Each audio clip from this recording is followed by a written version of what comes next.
Le pad thai, c'est le plat emblématique de la Thaïlande. Si vous débarquez à Bangkok, une des premières choses que vous allez faire, c'est en manger un. Et c'est normal, c'est ce qu'on trouve le plus facilement quand on arrive. Mais dès que vous allez sortir des zones touristiques, vous allez voir que c'est un petit peu plus compliqué d'en trouver. Et oui, parce que les Thaïs ne mangent pas souvent du pad thai. Ils préfèrent des plats beaucoup plus traditionnels, comme par exemple le pad krapao, de la viande ou du tofu haché qu'on fait revenir avec du basilic et du piment. Bref, le pad thai n'est absolument pas ce que vous croyez. C'est pas du tout une spécialité inscrite dans la tradition thaï depuis des siècles, mais un plat très récent qui n'est d'ailleurs pas vraiment thaï et qui aurait même été inventé par le gouvernement peu avant la Seconde Guerre mondiale. L'histoire du pad thai commence le 16 décembre 1938. Ce jour-là, Plek Phibun Songkhran, un des hommes les plus marquants de l'histoire de la Thaïlande, est élu Premier ministre. Le pays, qui vient de connaître un coup d'État ayant mis fin à plus de 800 ans de monarchie, est en pleine crise institutionnelle et économique. Face à la situation, le Premier ministre s'est donné comme mission principale de moderniser et renforcer la Thaïlande. Pour lui, c'est l'étape indispensable pour que le pays ne tombe pas dans les mains des grandes puissances européennes qui ont déjà colonisé toute la région, sauf la Thaïlande. Cette modernisation décidée par Phibun va passer par une vaste réforme culturelle pour faire de la Thaïlande une nation soudée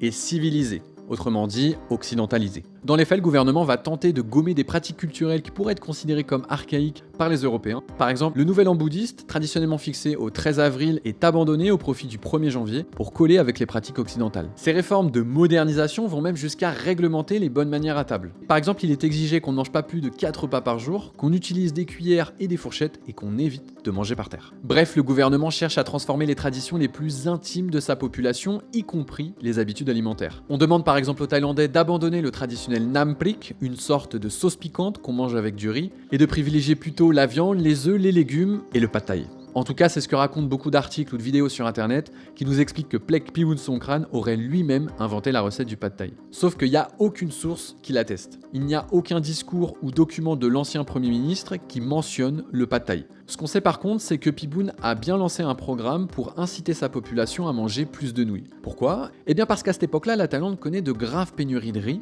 et a besoin d'un produit de base pour le remplacer. La deuxième chose dont on est à peu près sûr à propos du pad thai, c'est que c'est un dérivé d'une spécialité chinoise qui existait avant la politique de Phibun.